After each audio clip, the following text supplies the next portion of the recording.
Et Joe, je kiffe trop New York. Les buildings, le Madison, sa plage, ses hot dogs. Quoi? Sa plage? Bah oui, sa plage.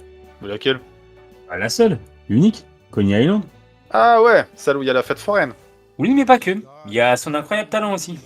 Quoi, le mec qui bouffe des hot dogs? Non, il n'y a pas que lui à Coney Island. Tu penses à qui d'autre? Ben le seul, l'unique. Starbury, Ah, mais bien sûr, Marbury, c'est la vedette locale. l'avant-dernier d'une fratrie de basketteurs qui ont tous fait le même lycée. Ah, ça c'est sûr. Chez les Marbury, on a le basket dans le sang. Bon, avec des réussites diverses. Ouais. Si les grands frères sont allés jusqu'en NCAA, avant Steph, aucun n'avait poussé les portes de la NBA. Steph, très tôt, il est reconnu comme l'un des plus gros talents du pays. Et il va pas attendre d'être en NBA pour faire le show. Carrément. Déjà, son choix de fac est bien mis en scène. The Decision avant l'heure. Mais une décision bien réfléchie, puisque c'est sur les bons conseils de Kenny Anderson qu'il va opter pour Georgia Tech. Là-bas, il va continuer à mettre des crosses comme il savait si bien le faire. Et en NCAA, il va croiser la route d'un autre spécialiste en la matière, un certain Allen Iverson. Oh oui, on se souvient tous de leur mémorable duel au Garden. Et après une superbe saison, Steph va s'inscrire à la fameuse draft de 96, où il va être appelé en 4ème position. Derrière son pote Iverson. Il est déjà l'heure d'un premier trade. Au lieu de partir chez les Bucks, il file aux Wolves contre Ray Allen. Et aux Wolves, il va retrouver KG, le big ticket, avec qui il va former un duo incroyable. Première saison, pleine de promesses, avec une qualification en playoff. L'avenir est radieux du côté des Wolves.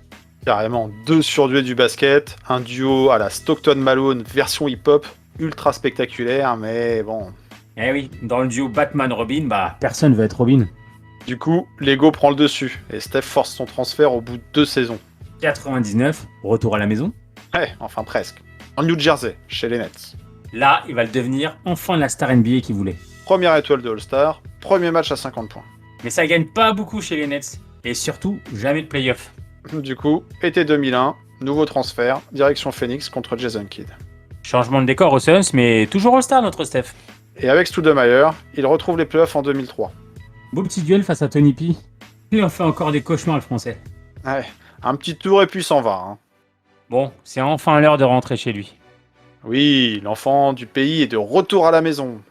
Eh oui, celle de ses premiers pas, là où il a fait ses armes sur les playgrounds de New York. Et il revient avec un vrai statut de star cette fois-ci. Juste avant la trade des Nuns, c'est un gros coup signé à Isaiah Thomas. Objectif, relancer les Knicks, qui n'ont plus joué les playoffs qu'une seule fois depuis Ewing. Et la galère commence dès sa première saison au Garden. Et là, ils se font sweeper par les Nets de Jason Kidd. Tant il avait Vin Baker, Penny, Mutombo comme coéquipier. Bon, clairement plus dans leur prime. Hein. Ouais, bon, du coup, petite vacances en Grèce pour aller chercher l'or, quoi. L'or, pas tout à fait, hein. Juste le bronze. Hein. Une des pires teams USA de l'histoire.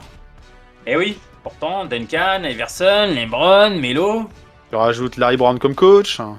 La honte nationale pour l'équipe. Bon, pour revenir à nos Knicks. Bah là-bas, le cirque continue la saison suivante. Hein. C'est pas rien de le dire, toujours la valse des coachs et l'effectif reste totalement bancal. Hein. Même en récupérant des Bulls un autre spécialiste du cross comme Jamal Crawford, bah... Du coup, bah toujours pas de playoff. Ensuite, Thomas va envoyer du lourd. Eddie Curry comme joueur, Larry Brown comme coach. Carrément, Larry Brown, champion et finaliste sortant. Et Larry Brown, un autre natif de Brooklyn. Hein. Oui, il va même déclarer que c'était le job de ses rêves. Bon, ça avait toute la bonne idée. Il avait presque réussi avec Iverson. Oui, sur le papier, mais la réalité fut bien différente. Cohabitation très compliquée. Et ça va même partir en clash à la mi-saison. Du coup, toujours pas de playoff. Et Thomas qui donne raison à son joueur. À peine une saison et déjà la porte pour Larry Brown. C'est dire que la situation était sacrément pourrie. Ouais, ça va coûter cher à Dolan, alors bah Thomas de faire le boulot. Hein. Et en parlant de dollars, Steph, lui, il avait d'autres priorités, hein, comme par exemple lancer sa marque de sneakers. Ah oui, c'est vrai, les Starbury. C'est ça, des modèles fashion et performance, le tout à 15$. L'intention était bonne, mais ça va surtout rester des chaussures de supermarché. Pour rendre les modèles plus tendance, il aurait déjà fallu gagner des matchs. Et c'est pas avec Thomas comme coach qu'on va y arriver. Hein. Pire encore, c'est au rayon judiciaire qu'on les retrouve. Aïe, la sordide histoire d'harcèlement sexuel contre Thomas. Une affaire dans laquelle Marbury va témoigner pour couvrir son coach. Ouais, on est vraiment pas loin de toucher le fond là. Pour Thomas, c'est la fin de la saison suivante. Pour Marbury, on s'en rapproche. Le nombre de matchs joués et les stats fondent comme neige au soleil. L'arrivée de Donnie Walsh et Mike D'Antoni va accélérer les choses. Terminer les faveurs pour la star. Dès le training camp, il est en concurrence pour le poste de titulaire. Et ça, il va mal le vivre, Stéphane.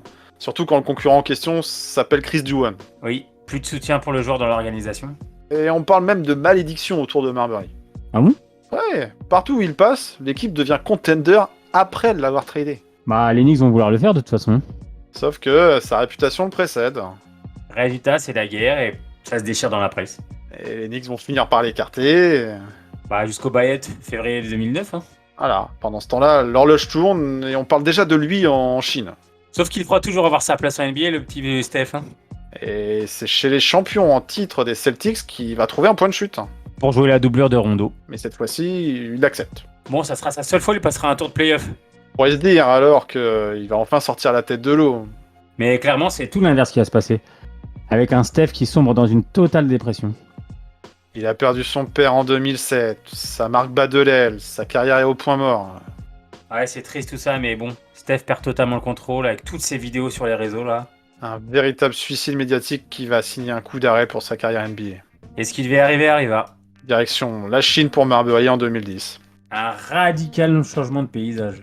Un des premiers à franchir le pas, pour les dollars, mais pas que. De Oui, car si les débuts sont compliqués, il va s'accrocher, Steph. toute façon, c'était ça ou la retraite sportive. Il relance sa marque et sa carrière de basketteur. Et avec Marbury, le championnat chinois gagne en visibilité, et lui redevient même plusieurs fois All-Star. De pari en NBA à superstar en CBA. Finalement, c'est quand il va rejoindre les Ducks de Pékin qu'il va rejouer les playoffs. Des playoffs qui va le dominer, avec 45 pions de moyenne par match. Et conclu par le titre de champion en 2012. Oui, puis 2014 et 2015. Et un petit titre de MVP des finales en 2015. En Chine, Stephen s'est complètement ressuscité. Là-bas, il est véritablement considéré comme un dieu vivant.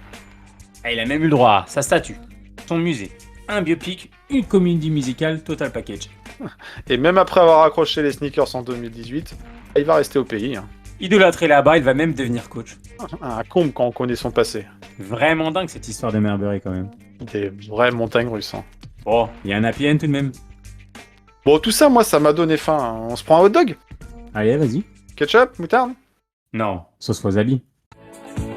We are New York, and we love basketball. We're gonna take it off, 'cause we're the New York Knicks. This is New York, we're here to play some ball, and we are standing tall.